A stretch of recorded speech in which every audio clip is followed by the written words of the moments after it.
Hello friend, আজকে আমরা দেখাচ্ছি how to work A engine. তো দেখো বন্ধুরা, দেখছে একটা ইঞ্জিন। এখানে মেন পার্টস থাকে পিস্টন। তো পিস্টনের মুভমেন্টের মাধ্যমে আমাদের ইঞ্জিনে পাওয়ার জেনারেট হয়। তো পিস্টনের চারটা মোট স্টেপ থাকে পিস্টনের মুভমেন্ট। পিস্টন টপ ডেড সেন্টারে, বটম ডেড সেন্টারে চারটে স্টেপ। তার মাধ্যমে আমাদের ফুয়েল আর এয়ারের বার্নের মাধ্যমে আমাদের পাওয়ার জেনারেট হয়। সাকশন স্ট্রোকে এয়ার অ্যান্ড ফুয়েল ইঞ্জিনের মাধ্যমে ফুয়েল ট্যাঙ্ক থেকে আসে এবং ইঞ্জিনের মাধ্যমে সাকশন স্ট্রোকে যখন পিস্টনটা টপ ডেড সেন্টার থেকে বটম ডেড সেন্টারে আসে, এয়ার অ্যান্ড ফুয়েল ওখানে প্রবেশ করে। তারপর কম্প্রেশন স্ট্রোকে পুনরায় যখন পিস্টনটা উপরে উঠে কম্প্রেস হয়, এয়ার অ্যান্ড ফুয়েলটা এখানে কম্প্রেস হয়। তারপর ওই কম্প্রেশনের পর ওখান থেকে স্পার্ক প্লাগের মাধ্যমে স্পার্ক করে পাওয়ার জেনারেট হয়। ওই পাওয়ার স্ট্রোকে পিস্টনটা পুনরায় টপ ডেড সেন্টার থেকে বটম ডেড সেন্টারে নামে। এবার এক্সজস্ট স্ট্রোকে পুনরায় আবার বটম ডেড সেন্টার থেকে টপ ডেড সেন্টারে যায় এবং এক্সজস্ট যে বার্ন গ্যাসটা আছে ওটাও আমাদের বেরিয়ে যায় সাইলেন্সারের মাধ্যমে। ওই পিস্টনের মুভমেন্টের ফলে আমাদের এখানে ক্লাচ আছে, ক্লাচের মাধ্যমে পাওয়ারটা ট্রান্সফার হয়ে আসে গিয়ার বক্সে। এখানে আমাদের গিয়ার বক্স থাকে। এই গিয়ারগুলো আমাদের ইঞ্জিনের পাওয়ারটাকে ট্রান্সফার করে গিয়ারের মাধ্যমে এসে প্রপেলার শ্যাফটের মাধ্যমে আসে ডিফারেন্সিয়াল।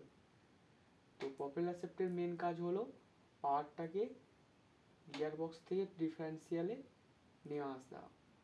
যা ইউনিভার্সাল জয়েন্টের মেন গুরুত্ব হলো, যেহেতু প্রপেলার শ্যাফটটা আমাদের গাড়ির ভেহিকেলের লেআউটটা অনেক বড়। তো যখন ইঞ্জিন থেকে যখন আমাদের পাওয়ারটা ট্রান্সফার করা হয় ডিফারেন্সিয়ালে, সেক্ষেত্রে ইউনিভার্সাল জয়েন্টের মেন গুরুত্ব হলো ইউনিভার্সাল জয়েন্টটা প্রপেলার শ্যাফটটাকে দুভাগে ভাগ করে।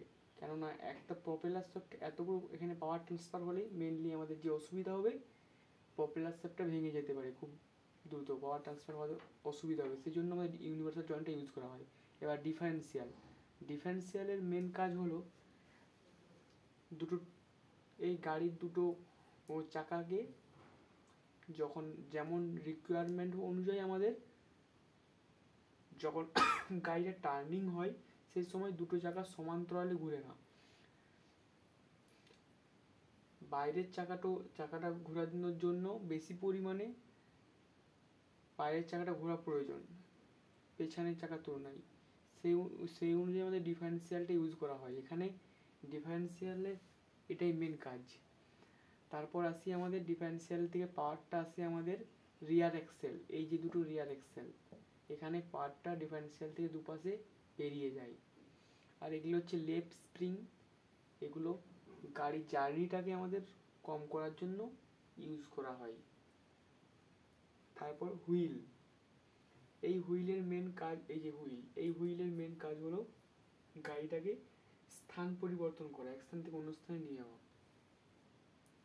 এই যেমন তারপর ফুয়েল ট্যাঙ্ক, এখানে ফুয়েলটাকে স্টোর করে রাখা হয়। স্টিয়ারিংয়ের মেন কাজ হলো আমাদের গাড়িটাকে একটা নির্দিষ্ট দিকে নিয়ে যাওয়ার জন্য স্টিয়ারিং ইউজ করা হয়। স্টিয়ারিং গাড়ির মেনলি ফ্রন্ট হুইলগুলোকে কন্ট্রোল করে, যা গাড়িটার দিক নির্ণয়ে সাহায্য করে।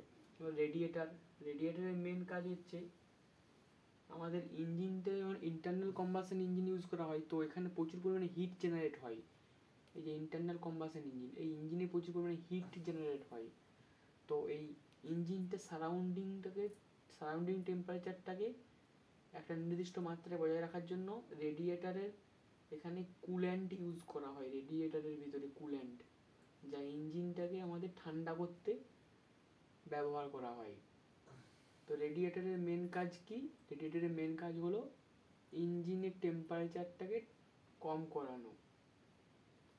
এই ফ্রন্ট এক্সেল, এই যে সামনের দুটো ফ্রন্ট এক্সেলের কাজ হলো সামনের চাকাগুলোকে ধরে রাখা এবং সামনের